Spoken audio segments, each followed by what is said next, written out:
Hi friends, welcome back to మన channel. ఈరోజు మన ఛానల్లో పాస్తా చేసి చూపిస్తున్నానండి. పాస్తా అంటే బయట తీసుకొచ్చి మన ఇంట్లో ప్రిపేర్ చేసే పాస్తా కాదండి. పాస్తా కూడా మనం ఇంట్లోనే ప్రిపేర్ చేసుకోవచ్చు. జనరల్గా బయట మైదా పిండితో చేస్తూ ఉంటారు. సో అలా కాకుండా మనం ఈరోజు ఇంట్లోనే గోధుమ పిండితో నేను మీకు పాస్తా చేసి అలాగే దానికి స్పైసెస్ అనేది యాడ్ చేసి చూపిస్తానండి. చాలా టేస్టీ. పిల్లలకు కూడా మనం ఇలా ఇంట్లో చేసి పెట్టినట్లయితే చాలా హెల్దీ. మనం బయట తింటే హెల్త్కి మంచిదా కాదు అనే ఆలోచన కూడా మనకు ఉండదు. సో ప్రాసెస్లోకి వెళ్ళిపోదాం. ముందుగా ఒక వెడల్పాటి బౌల్ అనేది తీసుకోండి. దానిలోకి ఒక కప్పు వరకు నేను గోధుమ పిండి అనేది యాడ్ చేశానండి. అలాగే ఒక టేబుల్ స్పూన్ సాల్ట్ అనేది యాడ్ చేశాను. అలాగే ఒక టేబుల్ స్పూన్ ఆయిల్ అనేది యాడ్ చేసుకోవాలి. ఆయిల్ యాడ్ చేసుకొని బాగా మిక్స్ చేసుకోవాలండి.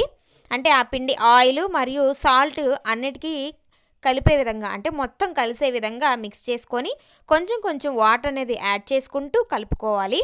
మీరు గోధుమ పిండి వద్దనుకుంటే మైదా పిండితోనే చేసుకోవచ్చండి, అది మీ ఇష్టం.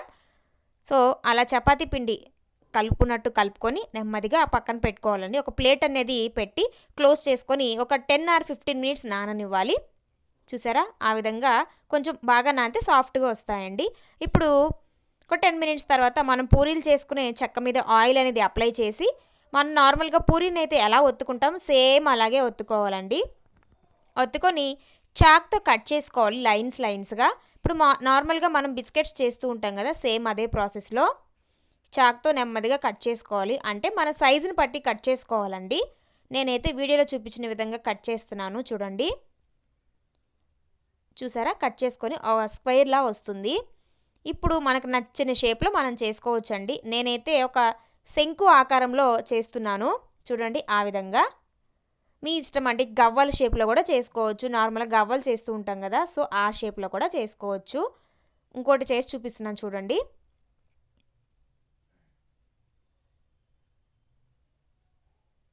ఆ విధంగా గవ్వ షేప్లో నేను చేసుకుంటున్నానండి.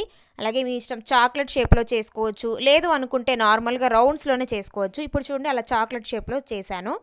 సో అలా అన్నీ చేసుకొని పక్కన పెట్టుకోవాలి. చూసారా, ఒక కప్పు గోధుమ పిండికి అవి అయ్యాయండి.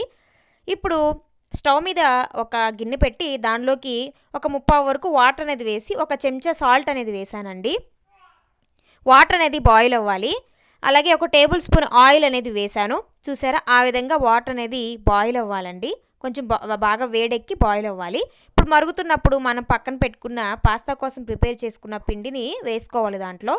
చూసారా, ఒక్కొక్కటిగా వేసుకోండి. ముద్దగా వేసారంటే అన్నీ ఒకే దగ్గర ఉండిపోతాయి. సో నెమ్మదిగా ఒక్కొక్కటి వేసుకోండి. ఇవేమి జస్ట్ బాయిల్ అయితే చాలండి. ఒక 5 మినిట్స్ అలా బాయిల్ అయితే సరిపోతుంది. చూసారా, ఆ విధంగా బాయిల్ అయితే సరిపోతుంది. ఇప్పుడు మీరు వాటిని తీసి పక్కన పెట్టుకోవాలండి. అట్లా నేను ఆ గరిటతో తీసేసి పక్కన పెట్టేస్తున్నాను. వాటర్ అనేది ఏమీ లేకుండా దిగిపోతుంది. సో మీకు అది లేదు అనుకుంటే నార్మల్గా మీరు వడపోసేసుకోవచ్చు జల్లెడతో అయినా, అంటే వాటర్ ఏమీ లేకుండా. సో అవి వడపోసుకోవాలి అంతే. చూసారా, పాస్తా అనేది కుక్ అయిపోయిందండి. మనం బయట కొన్న పాస్తా కూడా సేమ్ ఇదే ప్రాసెస్లో కుక్ చేసుకుంటాము.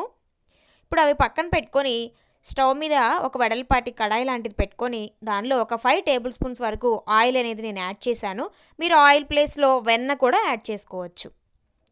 ఇప్పుడు ఒక 1/2 టేబుల్ స్పూన్ అల్లం వెల్లుల్లి పేస్ట్ అనేది వేసుకోవాలండి. అది కొంచెము పచ్చి వాసన అనేది పోయే విధంగా నెమ్మదిగా సిమ్లో పెట్టుకొని బాగా వేపుకోండి.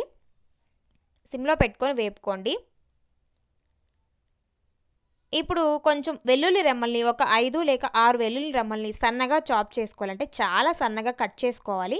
కట్ చేసుకొని వేసుకోవాలండి. వేసుకొని నెమ్మదిగా వేపుకోవాలి. ఒక 2 మినిట్స్ అలా వేపుకున్న తర్వాత అలాగే అల్లం ముక్కలు కూడా చిన్నగా కట్ చేసుకోవాలి. ఎంత వీలైతే అంత చిన్నగా కట్ చేసుకొని వేసుకోండి.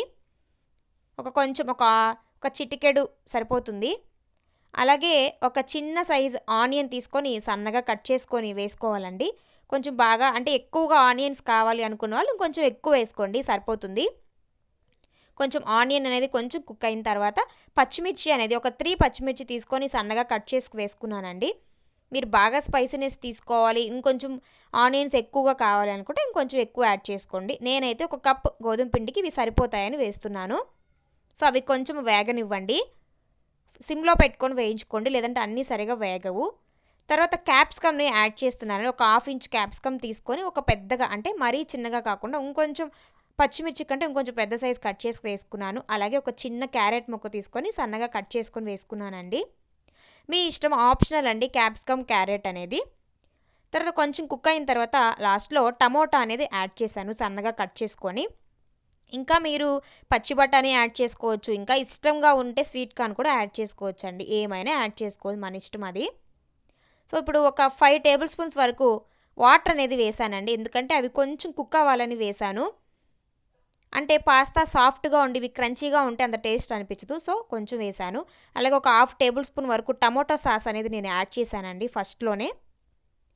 అలాగే ఒక చిటికెడు పెప్పర్ పౌడర్ అనేది వేశాను. మీ స్పైసీని బట్టి మీరు వేసుకోండి. అలాగే ఒక హాఫ్ టేబుల్ స్పూన్ వరకు ధనియాల పౌడర్ అనేది వేశాను. వేసి బాగా మిక్స్ చేసుకోవాలి. అలాగే ఒక హాఫ్ టేబుల్ స్పూన్ వరకు చిల్లీ పౌడర్ అనేది వేశాను. ఒక చిటికెడు చాట్ మసాలా అనేది వేశానండి. వేసుకొని బాగా మిక్స్ చేసుకోండి. చూసారు కొంచెం కుక్ అవుతుంది. కొంచెం మన వాటర్ యాడ్ చేసినట్లయితే. టమోటో సాస్ కూడా లాస్ట్‌లో వేస్తే కొంచెం పచ్చి వాసన వస్తుంది. సో, మీరు ఫస్ట్‌లోనే యాడ్ చేసుకోండి. అలాగే ఒక హాఫ్ టేబుల్ స్పూన్ వరకు సాల్ట్ అనేది వేశాను. వేసి నెమ్మదిగా కుక్ చేసుకోండి. మీరు కొంచెం టేస్ట్ చేసి చూసి సరిపోతే ఇంకొంచెం వేసుకోండి, సరిపోతుంది. అలాగే ఇప్పుడు మనం పక్కన పెట్టుకున్న పాస్తా రెడీ చేసి కుక్ చేసి పక్కన పెట్టుకున్నాం కదా! సో, అవి దీనిలోకి షిఫ్ట్ చేసుకోవాలి. నెమ్మదిగా కదుపుకోండి. చూసారా ఆ విధంగా. జస్ట్ ఒక 5 మినిట్స్ వరకు ఆ మసాలాలు అయి మొత్తము ఆ పాస్తాకి పట్టే విధంగా నెమ్మదిగా కలుపుకోవాలి. ఇప్పుడు ఇంకొక 5 టేబుల్ స్పూన్ వరకు వాటర్ అనేది యాడ్ చేసుకోండి. ఎందుకంటే పాస్తా అనేది ఇంకొంచెం కుక్ అయితే ఆ స్పైసీనెస్ అనేది దానికి పడుతుంది. సో, అందుకని. చాలామంది వాటర్ అనేది యాడ్ చేయరండి. లేదండి వాటర్ అనేది యాడ్ చేస్తే మీకు ఇంకొంచెం స్పైసీగా, కొంచెం స్మూత్‌గా తింటున్నప్పుడు ఇంకొంచెం టేస్ట్‌గా ఉంటుంది. ఒకసారి ఇలా ట్రై చేసి చూడండి. ఇప్పుడు ప్లేట్ పెట్టి ఒక 5 మినిట్స్ అలా వదిలేయండి. తర్వాత లాస్ట్‌లో కొంచెం పుదీనా అనేది యాడ్ చేశానండి. కొత్తిమీర కూడా యాడ్ చేసుకోవచ్చు. ప్రెజెంట్ నా దగ్గర లేదు. సో, నేను పుదీనా యాడ్ చేశాను. అలాగే ఇంకొంచెము సోయా సాస్ అనేది వేశానండి. అలాగే ఒక నిమ్మ చెక్కని తీసుకొని మీకు తినే పులుపుని బట్టి పిండుకోవచ్చు. పుల్లగా కావాలనుకుంటే మొత్తమైనా నేను ఒక 6 డ్రాప్స్ వరకు వేశానండి. నేను టమోటో సాస్ అలాగే సోయా సాస్ వేశాను. మీ ఫ్లేవర్ ఇంకేమైనా సాసెస్ అయినా మీరు యాడ్ చేసుకోవచ్చు. ఒక 5 మినిట్స్ అలా కుక్ అవ్వనివ్వండి. చూసారా ఆ విధంగా కుక్ అయితే సరిపోతుంది. సో, పాస్తా అనేది రెడీ అయిపోయిందండి. సర్వ్ చేసుకొని వేడివేడిగా తింటే చాలా టేస్ట్‌గా ఉంటుంది. సో, మీకు మరిన్ని రెసిపీస్ ఇలా మన ఛానల్‌లో కావాలి అనుకుంటే తప్పకుండా సబ్స్క్రైబ్ చేసుకోండి. అలాగే లైక్ చేయండి, షేర్ చేయండి, కామెంట్ కూడా చేయండి. మీరు కూడా మీ ఇంట్లో రెసిపీని ట్రై చేసి ఎలా వచ్చిందో నాకు కింద కామెంట్ సెక్షన్‌లో తెలియజేయండి. ఓకే అండి. Thanks for watching. బాయ్.